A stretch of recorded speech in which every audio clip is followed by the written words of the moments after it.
he showed up at the door with the banker coming in to tell me, how the cow ate the cabbage. And he pulled up and it was Pezzy's Pizza. It wasn't the business that he thought he was coming to collect money on. And he came in and he's looking around and I'm behind the counter and I knew it was coming. And he says, what's this supposed to be? I says, this is Pezzy's Pizza and Italian Ristorante. I says, now, can I take your order? Because if not, there's no loitering here. And he goes, what are you going to do about it? I says, oh, that? I says, oh, you don't need to talk to me. I handed the attorney. This is the fellow you need to talk to. Now, if you don't have any other business here, I'm going to have to ask you to leave. It was one of the sweetest moments of my life. Okay.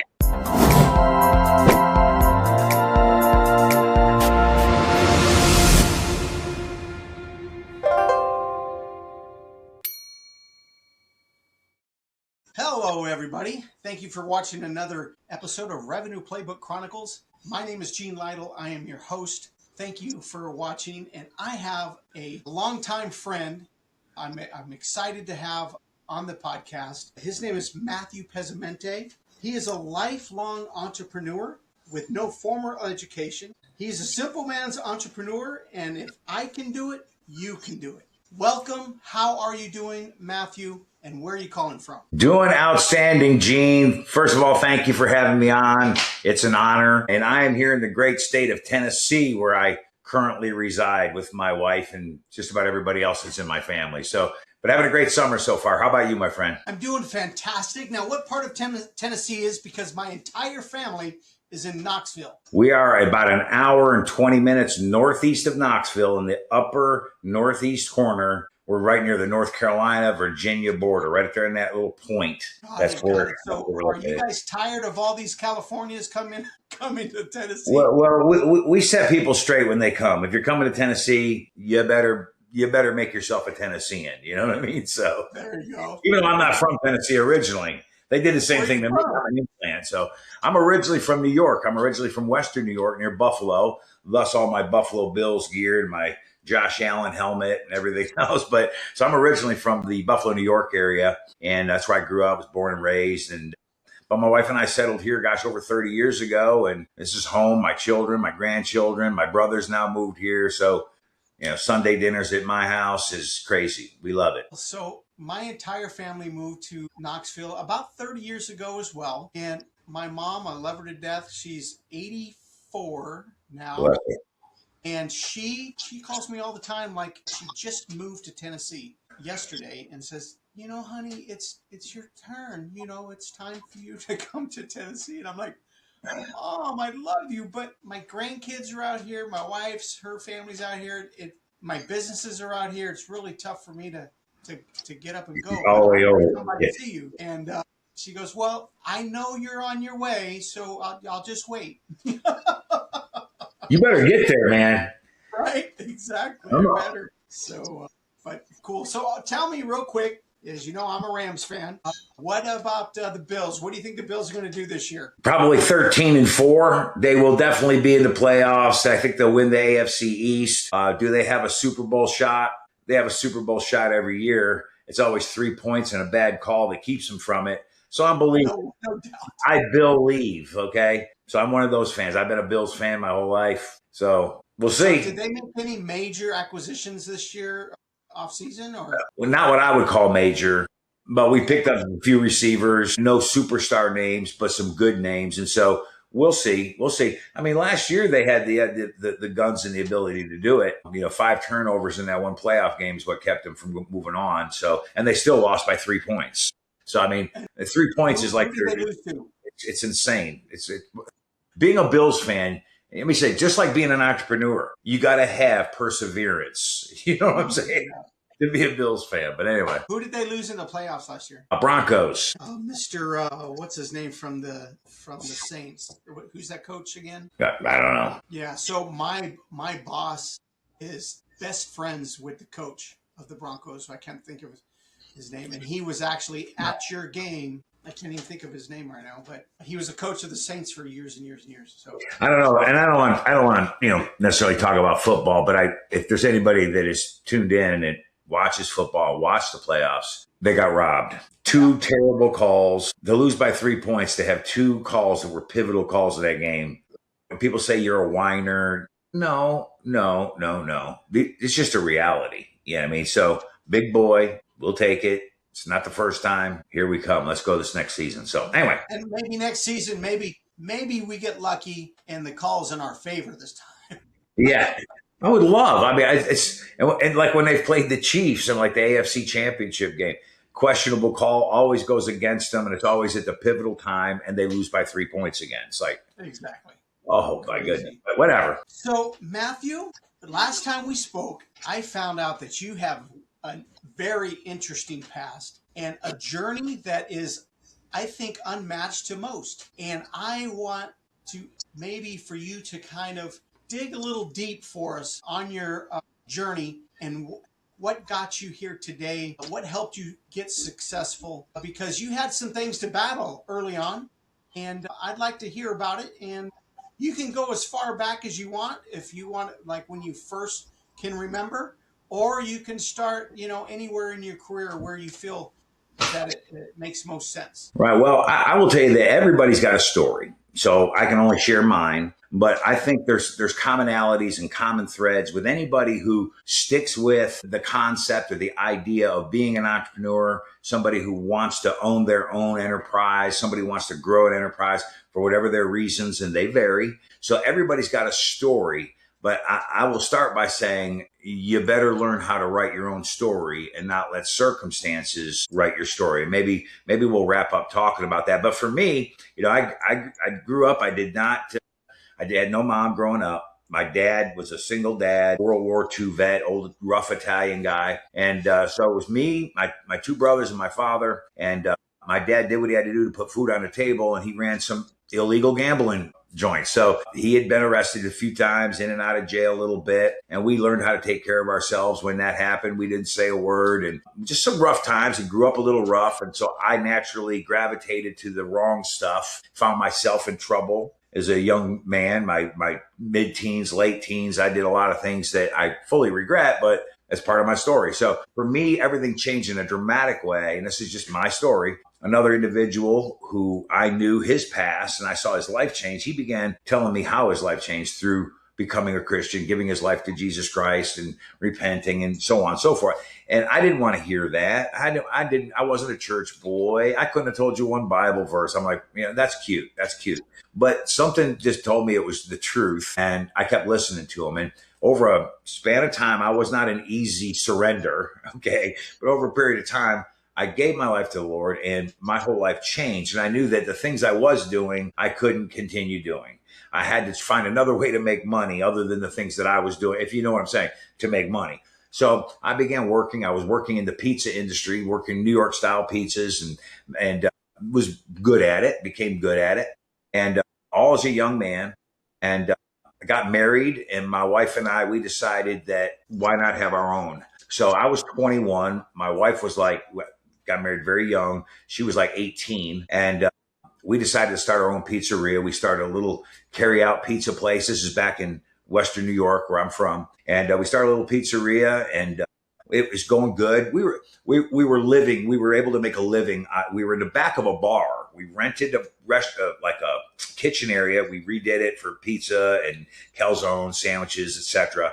And there was a little seating area back there. It was connected to the bar. So we got bar traffic, carry-out traffic, and we made a living there. It was nice, but the cost of everything started going up. And I says, this isn't going to last. So I put the equipment in storage. I moved to now. So I'm 21. I'm already have a business. Now I moved to West Virginia, where my wife's family's from, and took a sales job. Never sold anything before legally. Anyway, so I took a job in sales and did very, very well. I just gravitated to it and did well. And 1 year after I took that job, the guy who I was working for said there was a territory coming available in Tennessee. And so I said, yes, I would like to have it. So I gathered the money, begged, borrowed, stole to come up with the money to buy the territory in Tennessee. And my wife and I moved here, and we started a business here. And it was basically, home care products and that sort of thing in a distribution field. And I hired a sales team. I had a phone room. My wife worked with me. We trained the girls on phones, setting up appointments, leads, et cetera, et cetera. And we were crushing it.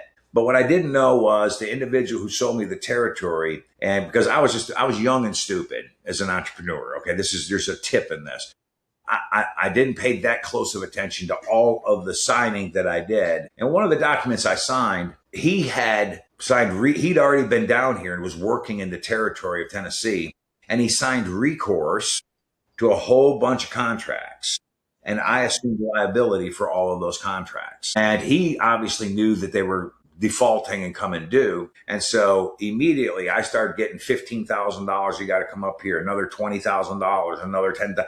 And began depleting my inventory. I was using inventory money and I couldn't turn it fast enough. And true story. So I had incorporated that business. And so it was coming close to Christmas time. And my wife was pregnant with our first daughter. And he called me up early December and said, I need another, I remember the exact amount, $26,000 by the first of the year, or we're taking back the territory from you. Oh my gosh. And I'm like, wow. Now, meanwhile, I'm sitting there going, and I've depleted all my funds now. So I'm down to hand to mouth. Okay. And I just hung up the phone. I made up my mind right then. That's not happening. So I bought a property, got a second on the property.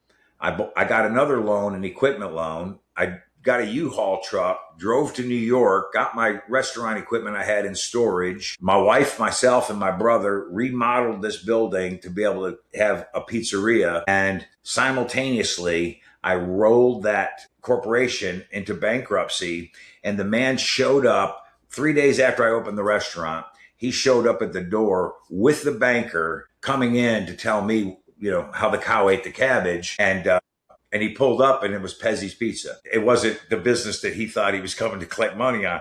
And he came in and he's looking around and I'm behind the counter and I knew it was coming. And he says, what's this supposed to be? I says, this is Pezy's Pizza and Italian Ristorante. I says, now, can I take your order? Because if not, there's no loitering here. And he goes, what are you going to do about it? I says, that? I says, oh, you don't need to talk to me. I handed the attorney. This is the fellow you need to talk to. Now, if you don't have any other business here, I'm going to have to ask you to leave. It was one of the sweetest moments of my life. Okay. And saying it back. So we're back in the restaurant business. And then, things were going good. And I had an opportunity to expand. We bought another location, bigger sit-down Italian restaurant. And we opened that up. And we were working like dogs, a lot of hours. My wife then was pregnant with our second child. And we decided that the restaurant business was not going to be, we weren't going to be able to sustain and raise a family the way we wanted to raise a family.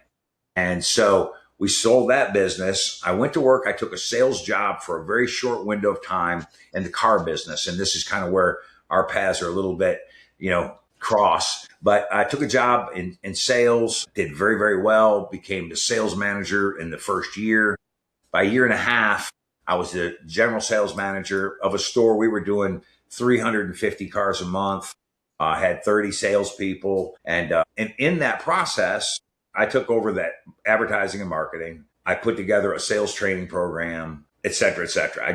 And the reason, not because I'm so good, is because when other guys would go out and party, get drunk, whatever, and brag about the big gross profit they made on this lay down customer that came in that day, I would go and I'd be studying sales books, sales training books, marketing tips, you name it. Okay. And so when I was a salesman, I put together my own direct mail program as a salesman. Okay. And this is back in the 80s. Okay. But, so after about a year and a half, I said I could offer service to the car dealers. So I quit my job and started my own automotive consulting business. I had no clients. And so what I did was I would drive from town to smaller towns, outlying areas from where I'm at now. And I would roll in, I'd get a newspaper back at that time, look for who's running big newspaper ads. I would take that newspaper ad, sit in my car with a legal pad, and I would write modifications that I would make to get them more traffic. I would come up with a plan. I'd come in and ask to speak to the dealer or the GM. And I would say, listen, I'm not here to sell you anything. I'm here to give you something. This is my standard line when I got started. I says, I'm not here to sell you anything. I'm here to give you something if you want to accept it. I says, I stopped through and I saw this. I was looking at some things, you can do with this what you will. You can throw it in the garbage, but these are just some ideas. My background is this. I'm not a sales pitch guy that's going to come in with a bunch of high powered graphs and tell you how awesome we are. I'm a car guy like you are. And I think I can bring some value. If you want to bring me on for 30 days and let me help you for free, it will not cost you a dime. At the end of 30 days, if you see value in what I bring to the table, then we can negotiate a contract. And so that's how I started getting my first few deals. And then I started to build a resume and I grew it from there. And I did that for, 20 years. Wow. And in that process, lots of ups, downs. In every business, there's been ups, there's been downs. The fella making me buy back all of his bad paper. I mean, stuff happens. I remember back in 2008, 2009, whatever it was, when the crash happened. I'm sure you remember. Right. I wasn't making money. I wasn't not making $1 million. I'm not going to hype people up, but I had a nice 6-figure income. And in 1 week, every active client I had called and said, we're pulling the plug on everything right now. We don't know where this thing's going. So I lost 100% of my cash flow in 1 week.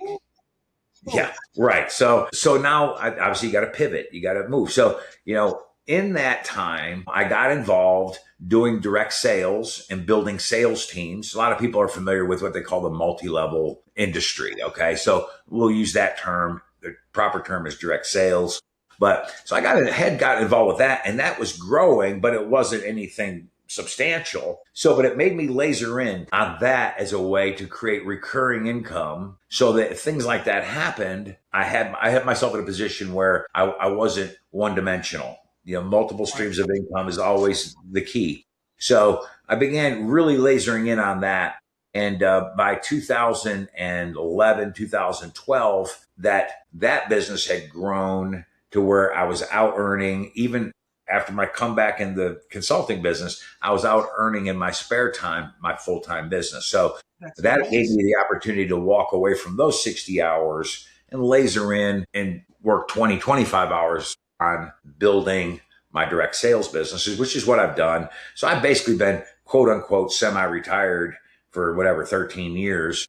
And it's what I do. And so I'm giving you, whatever it is, 40 years of history and however long we've been, 10 minutes. Okay. So you may have questions, you may have thoughts or want to know about certain things. So that kind of sets the table. So, the first thing that kind of comes through my mind is, well, you started in sales fairly young, let's put it that way, but you pivoted in such a way that you didn't sound like you were scared or nervous, but I'm sure there were times where you probably didn't know where the next dollar was going to come from to feed the family. And it sounds like you had no choice. It was feast or famine. So you had to have that no quit attitude and push forward. Was there a time where you wanted to give up or you didn't know what to do? And obviously you given your life to Christ. Maybe you turned to the Lord and said, hey, what do you want me to do? Or what? I mean, were there some feelings in there that you might want to touch on? 100%.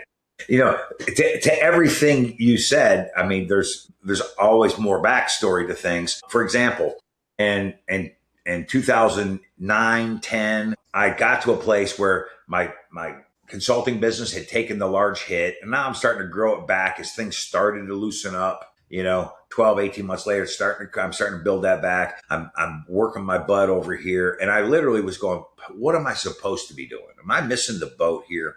And I remember this is just as real as rain. Okay. Being on my knees in my living room, not at this house, the house we used to have back then, getting on my knees in my living room. I pulled my Bible out, which I hadn't had out in a very long time, I might add.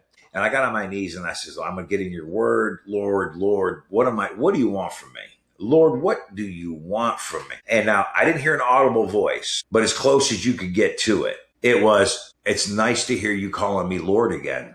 You've been doing everything, you're coming to me now. I didn't make this bed. You've been doing everything on your own. Okay. Now you're wanting me to get involved. If you'll make me first, we can go places. And so that was the big adjustment, was making him the real Lord. Everybody calls Jesus, and I'm not here to judge anybody, but it's easy to say, yeah, I confess, man, I'm a Christian and I go to church and I got a fish on my bumper and my name on my Bible.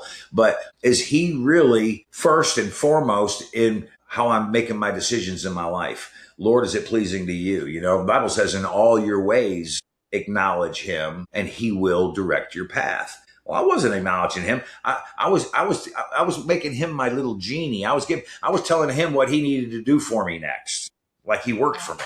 Okay, you know what I'm saying? Like, what am I doing? So that was a massive pivot there. And what did it mean? It meant that I had more fire in my belly to do the things I was doing, but I was doing them as unto him, not unto man. And I said, Lord, it's all in your hands. I'm just going to give all I got and I'm going to give it to you. And all of a sudden, progression began happening again. And so it was kind of coming back to center. So I still think sometimes the Lord allows those things to happen so that we can get our inner man right. You know, we're all concerned about the outer man.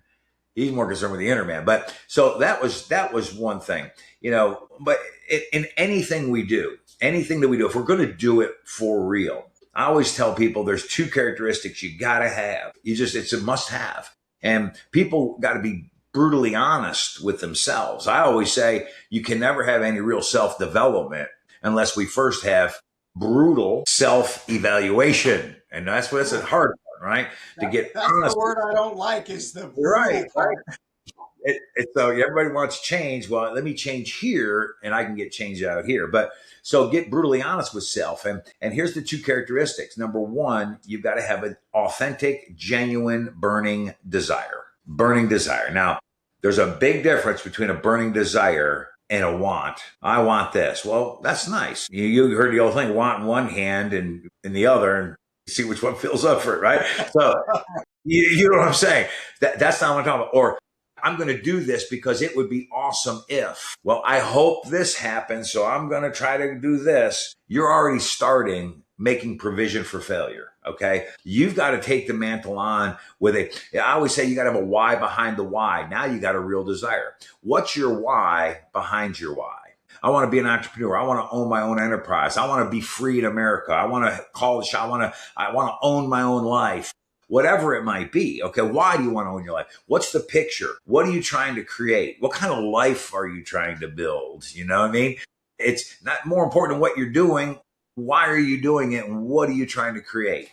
You know what I mean? And it's got to be something that burns inside of you, because without that, you'll lack the discipline to stick with something. You'll lack the ability to overcome obstacles that are surely going to come. You'll lack the ability. But when you've got that burning desire, you know why, and you know the why behind the why. And sometimes it's, I know what I don't want. And I don't want that so bad. I want this. I don't care what I got to do. That's going to happen. You'll learn to go through, over, under, what have you. That doesn't mean there won't be setbacks. That doesn't mean there's going to be challenges, but that's what makes it worth it. Okay. So desire's number one. And then number two, you got to have patience. You got to have patience. You know, nobody's an overnight success. You know, we live in a day and age where you get on, you know, TikTok or Instagram and everybody's seeing, you got some 21-year-old kid with a pimple right here, hasn't shaved yet.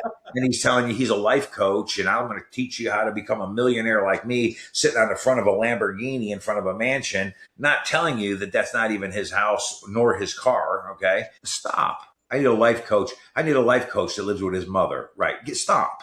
Okay. So everybody wants something for nothing. They want everything. There is no, and if you get it, which you probably are not, it ain't going to be worth anything.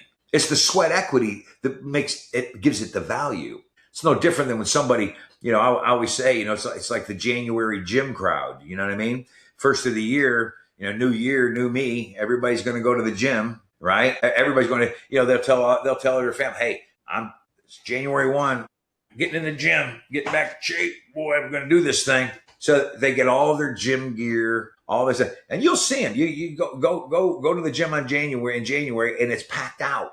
Yeah, you were going in November, December is like crickets, right? You had your run of the place. Now you come to January, you got to wait for this machine. You can't do that. And you got all these people in there, and they got the brand new spandex workout outfits with the wireless, the Bluetooth headsets and the fancy water jugs, and they're walking around just strutting their stuff. Lord. But I will tell you, 3 weeks later, 4 weeks later, they're sore. They're hurting. They're not going to stop eating that half a dozen donuts on Tuesday night. You know what? And they're going, I've been doing this 3 weeks. I'm sore. I hurt. I'm hungry. This sucks. And I look in the mirror and I actually look fatter, right? And what? Now all of a sudden the gym crowd starts thinning out. So by March, April, we're back to normal. I can have run of the place again. You know what I'm saying?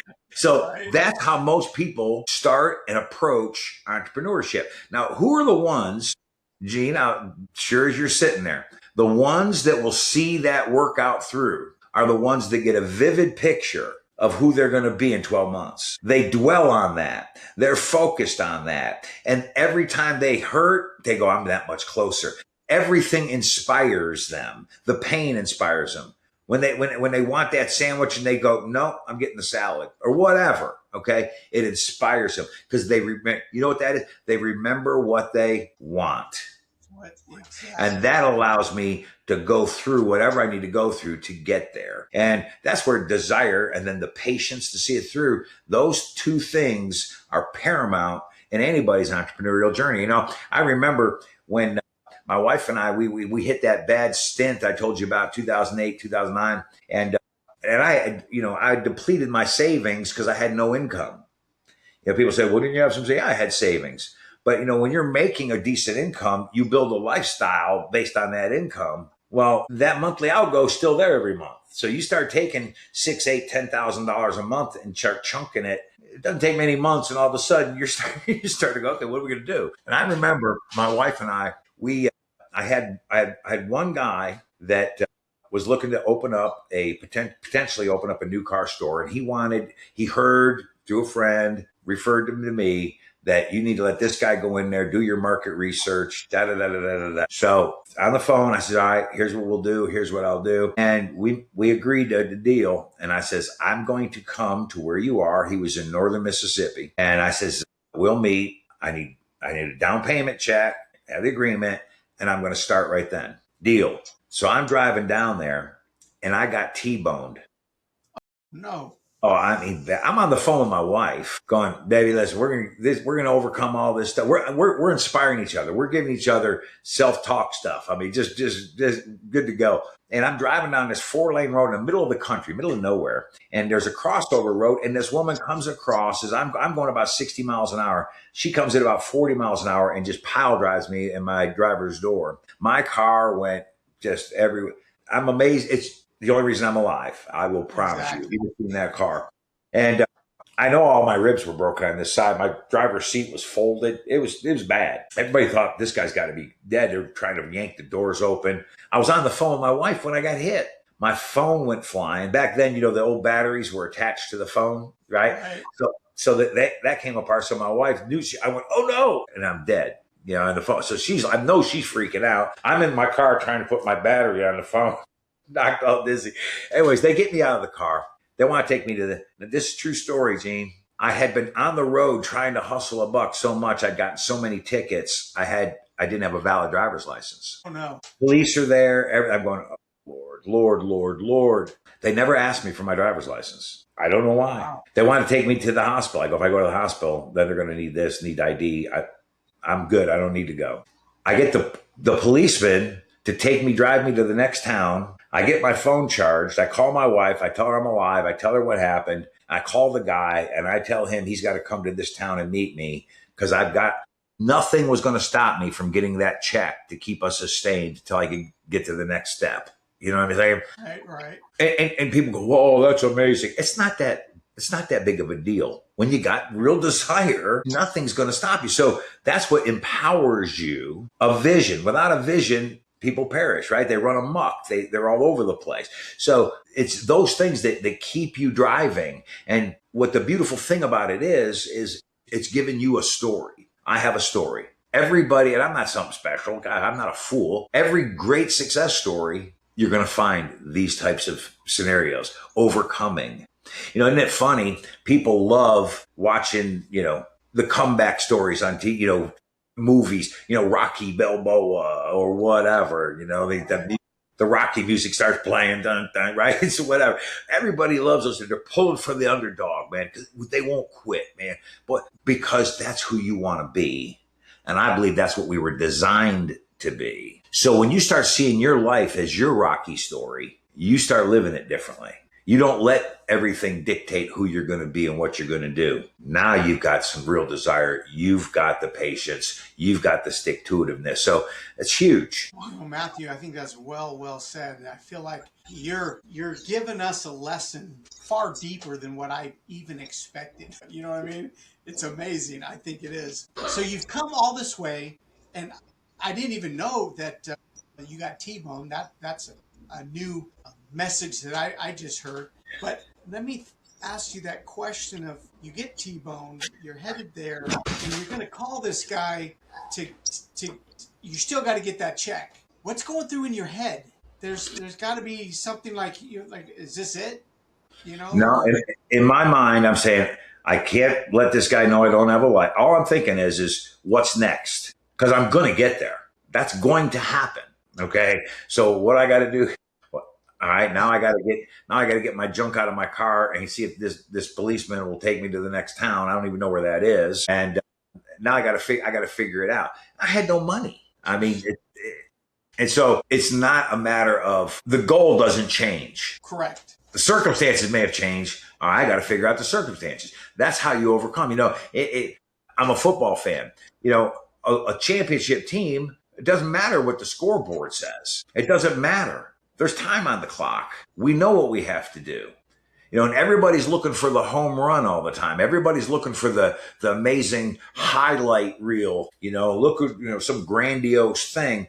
And I've said this, and I do training classes and stuff about, but one of the things I try to drill home to people is, if you get a football team that can get 4 yards every play, every down they pick up 4, not 40, 4. That means 4 yards, 4 yards, first down, 4 yards, 4 yards, first down. And methodically marching down the field. And what do? They score. They eat up the clock. All that team has to be able to do is make one stop. If they could just gain 4 yards every play. Right. Nothing they've done is spectacular. Nothing they've done is going to make the ESPN highlight reel. But nobody will beat them. And see, it's not glamorous. It's not any of that. But when that's what Vince Lombardi did with the Packers back in the day. He came in, he said, hey guys, we don't need all these fancy plays. All football is 2 things, blocking and tackling. We're going to be the best at both. It's fundamental 101. And so find the path that you're going to go. And then when you go, do your research on the front end. And then when you find that path, know why you're doing it, know the why behind the why you're doing it, and make up your mind that you will not be denied. And everything that comes is part of my story. We shall overcome that as well. That's going to make my story all the better and inspire even more people. And none of it will be grandiose. It's all those little things along the way that make up your story, and it makes the value of your life and your life to other people much, much greater. So it's awesome. So many people, they relegate, and I'm not anti whatever anybody does, but so many people have greatness inside of them, and they relegate themselves to just playing inside the box that somebody else set up for them. It's funny, today everybody's got to go to college, right? And I'm not anti-college, don't get me wrong. I always say, if you have a burning desire to be a brain surgeon, please go to college first, right? But when you're 17 years old and you got a guidance counselor saying, you need to go to college, you need to pick a major, what do you want to do? Let's do all these different testings, and we'll find this is going to be the best thing you're suited for. Let's have you major. Now you've got a kid. He ain't thinking about none of it. He's never done anything. And so they got to pick on a career, pigeonhole him in this. Now he's in debt, $250,000, has a piece of paper, and he's got to go find a job in this field, doing something he's never done. And then once he gets going, he realizes it's not really giving me the life that I thought I'd have. Okay. I encourage people, stop all the noise from outside And this is just advice. If somebody's listening, they might say, this guy, he's got too much advice. Well, okay, whatever. But I encourage everybody, anybody, I don't care your age. I don't care. It doesn't matter. Take a blank sheet of paper and at the very top of it, write down my life, and begin to ask yourself, what do I want my life to look like? Not what do you want to do? Not what do you want to do? People, you got to figure out what you want to do. And let me tell you what I love doing. My wife and I, we walked to dinner tonight. We walked home afterwards. Let me tell you, my grandkids, I got twin boys, they're 2. I got a granddaughter that's 5, and I got 2 other granddaughters that are 8 and 9. And I am the event coordinator for the summer. You know, we already know next week it's going to be beautiful here on Wednesday and Thursday. Those are pool days. Okay. We map it on out, man. What are we going to do? So you ask me, what do I want to do? I want to play with the 8 and 9-year-olds. That's what I want to do. Okay. But how can I do that? I got to make money. Okay. What can I do to make money that'll give me the life I want? You see what I'm saying? We don't teach people how to think. Why are you getting up every day to go do what you're doing? To create what? And for what reason? See, now we're getting a why behind the why. You see what I'm saying? That's the catalyst for everything. Instead of waking up one day and be going, man, I'm 54 years old. I got this degree. Then I went back, got this degree. I've been in this field for 20 years. That's fine. It's great. I mean, it pays the bills. I can't complain. And you shouldn't. It's your life. It's what you've done, right? You shouldn't complain. But do you have regret? I'd rather go to the grave with no regret. I'd rather be broke with no regret. I do not like that word. Regret, right? I heard a rock and roll singer, you know, he doesn't live the lifestyle that I choose, but I grew up as a rock and roll guy. So anyways, this rock and roll guy said one time, he says, you see most people when they die, they put on a nice distinguished suit on them. You know, they fold their hands nice and calm and they gently lower them into the ground. He goes, I don't want to go like that, because when I go, I want to come sliding in sideways with my hair on fire, my shirt torn open, going, woo, what a ride. You know what I'm saying? And so there's something to be said for that. And I'm not talking about partying like in his mind. I'm talking about go live, man. Go experience it. Turn yourself loose. Quit letting other people's opinions, I don't know how to do that. Well, so you could learn. I know nothing. I have no formal education at all. I got out of high school because here's what I learned. I learned how to sit behind the smart kid, you know, and lean. That's how I got out of high school. Okay. I never read a book. I did nothing. I was a moron. Okay. So, but at 21, I own my own business. By the time I'm 25, I own 3 restaurants. Because I'm a superhero? No. I was naive enough to say, what's the worst could happen? I'd rather do that than go over here and sell out to something that's never going to give me what I want. I always had the burning desire to have freedom, to be able to own my own life, to be able to, you know, not have somebody else tell me, no, you got to go home. You can't make money here anymore. You're fired. We're downsizing. No, we're not going to give you that raise. No, you can't have off for your daughter's basketball game. Whatever. Okay. To me, that's bondage. I just never wanted that. Now, that's not saying that you should never have a job. I think jobs are great. I think they teach you valuable lessons. I think you could add value to the marketplace. You can learn amazing things that can help you in many other arenas as well. Nothing wrong with getting promoted. But what else are you capable of? Have you ever slowed down and said, this is my life, you know, and then you start getting somewhere. But anyway, we're just talking and you get me all fired up and I'm on my second cup of coffee. So what do you expect? No, you know what? I think this is amazing. So let me ask you about today, where you're at today. What's going on in your life today? Obviously, you got grandchildren, but on the business side, what are you looking for? What are you looking for? What might be next? What trends in the market may be helping you or hindering you? Because do you feel like at this point in your life, you need to pivot again, or is things going great? Tell me about today. Things are going good. Things could always go better. You know, we live in a different age, especially over the last 5 years. It's been literally everything's on steroids. It's gone like light speed, you know, with AI and many, many other things out there in the marketplace. So what am I doing? I'm transitioning a lot of what we do to fit that marketplace But I believe, and here's what I believe the people that they're going to do the best are the people that can take that high tech and quickly transition it into real relationships, because people commit to people. People trust people. People buy people. You show me somebody, if you like, trust, and respect someone, then you can have a good business relationship. It's hard to do that with a machine, but a machine can make the connection. It can expose potential value, because nobody knows if there's real value there until they meet somebody, until they get connected to somebody. So the person that can turn that into personal touch the quickest, I think is going to get big dividends. And so in my business, that's what we're doing, and we're experimenting with several things and having a blast doing it. And so I'm doing that with my direct selling business. That's kind of a focal point there. And as well as, I've got two son-in-laws. They married my daughter. They're great guys. They're literally sons to me. Okay.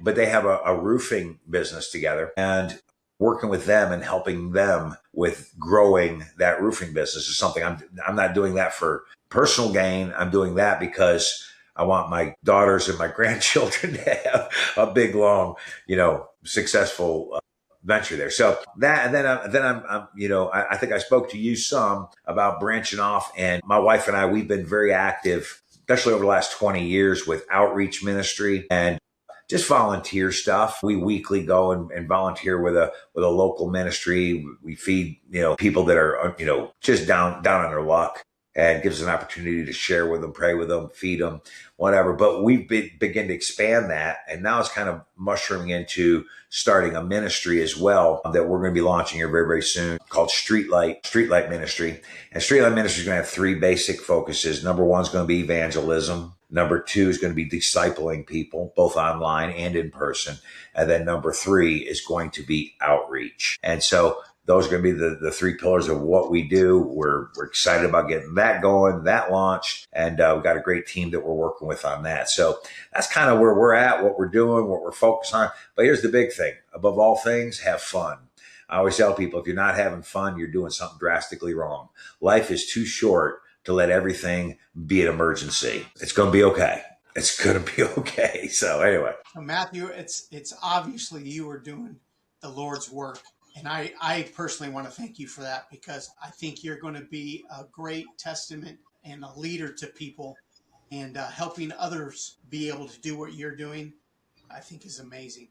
Absolutely amazing. Thank you. So now let's say all of our listeners got busy this hour while we were doing this podcast. Yeah.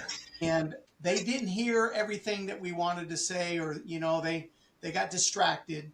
But there's one specific message that is important to you, close to your heart, that you want to make sure that they leave with. What would that message be? Is it okay if I give two? Sure. Okay. I'll be brief. Huh? I would be upset if you didn't give me three. No, just two. Okay. First, as it relates to business, your future, income creation, what have you. Okay. I have a simple phrase. You ready? Take the pen. Take the pen and say, what do I mean by that? Your life story, just like mine, is unfolding. It's a story. It's being told. Somebody once said that, there's on your tombstone, there's the date you were born, the date that you died. That dash in between is your life. What is your life going to read like? What's that story going to be? And too many people will allow other people's opinions, circumstances, their past, you name it, their education or lack thereof. I've seen people fail just because they go, well, that's not using I got to use my degree. You got to use your degree. Where's that written? Okay. If it's not giving you what you want out of life, I understand. So I would tell people, instead of letting everybody else write the story of your life, take the pen and you write it. And when you're writing it, there's going to be some troublesome times in there that you got to write about them. Challenge, struggles, obstacles, but keep writing of how you overcame it, how you weathered it, how you found a solution. See, when you realize you now have the pen, you no longer are a problem identifier. You now become a problem solver. And that's what all entrepreneurs really are problem solvers, right? So take the pen, quit allowing all these other things to be the reason / excuse that you don't. Okay. It's your life. Our no do-overs. We got one shot on this ball of mud. Go big, man. And you know what? You may fail. I failed at more businesses than I've won at. I've maintained on a few. I failed on some. I've had some win and then lose. That's part of life, but it's all part of the story. And can I tell you something? Every bit of it's made me better. None of it's fatal. And I'm enjoying the journey like you can't imagine. Okay. So I'm not a hero, and I'm not on here to tell anybody, well, let me tell you how I've achieved success. You got enough of those people out there. I'm an average dude who believes in people. And the last second thing I would want to say is this, and thank you for giving me the grace and the opportunity to say it is, I believe you were handmade, one of a kind by the King of Kings and Lord of Lords. I believe he knew you when you were in your mother's womb.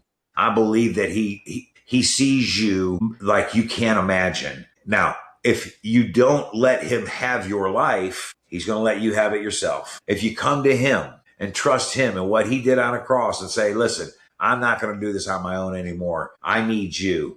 Because all of us, man, we're all sinners. Ain't nobody needs some holy Joe telling me this and telling me that. We all make mistakes every day. On my best day, I'm not worthy to be in heaven. It's only by the blood of Jesus that I'm able to get there, by his sacrifice. So come to that place, because can I tell you what I believe? I believe when you get that part right, the whole rest of the world will start to come into view and you'll get a right perspective. The book I read says, if any man lacks wisdom, let him ask it of God, who gives it freely. And if you ask me my definition of wisdom, here's the way I define it: God's perspective. See, when I see everything just through my eyes and my perspective, that is so limited. You can't get more limited than that.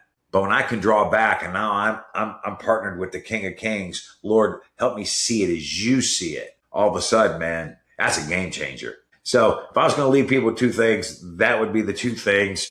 And if you're mad at me, you can email Gene.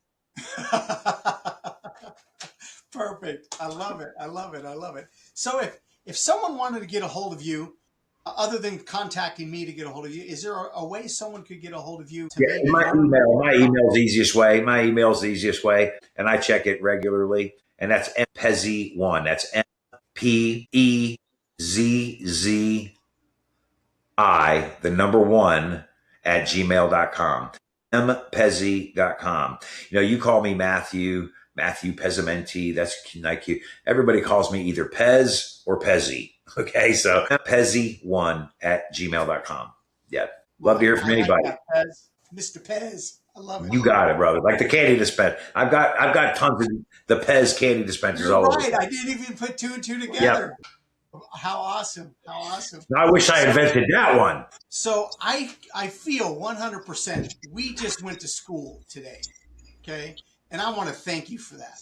I don't think I've been as inspired as much as talking to you as I have in the few past podcasts. So thank you again. And for those of you out there, I want to thank you guys for watching another episode of Revenue Playbook Chronicles. If you like our content, please like, share, comment. Somebody says you can hype now on YouTube. I'm not sure what that is, but whatever buttons you have, go ahead and push them all if you can.